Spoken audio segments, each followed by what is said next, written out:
बिस्मिल्लाहिर्रहमानिर्रहीम। हफ्ता 12 दिसंबर 2020। कसरे रेहाना DHA2 इस्लामाबाद से ताहिर हनफी का सलाम कबूल कीजिए।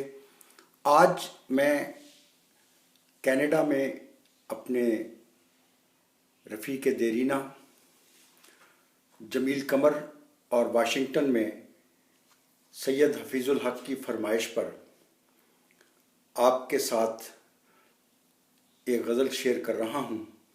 अर्ज़ किया है, दरिया रुका हुआ था मगर मैं सफ़र में था। दरिया रुका हुआ था मगर मैं सफ़र में था, एक रोशनी का अक्स भी मेरे हुनर में था। दरिया रुका हुआ था मगर मैं सफ़र में था, एक रोशनी का अक्स भी मेरे हुनर में था। ओढ़ा हुआ था सच का लिबादा वजूद ने, लेकिन शऊर झूठ के अंधे नगर में था। ओढ़ा हुआ था सच का लिबादा वजूद ने, लेकिन शऊर झूठ के अंधे नगर में था। और ये शेर देखिएगा कि हर रास्ते की धूल परों में समेट कर अनजान मंजिलों का परिंदा सफ़र में था। और बाजार में थी हंसते चिरागों की रोशनी, बुझते हुए दिए का धुआं मेरे घर में था।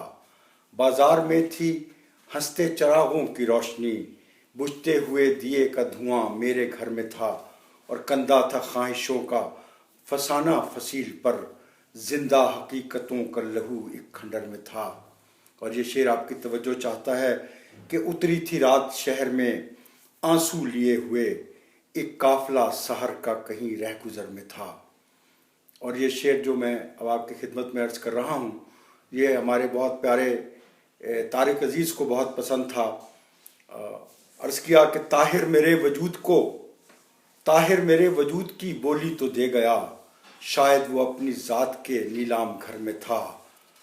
हर रास्ते की धूल परों में समेट कर अनजान मंजिलों का परिंदा सफ़र में था। बहुत शुक्रिया।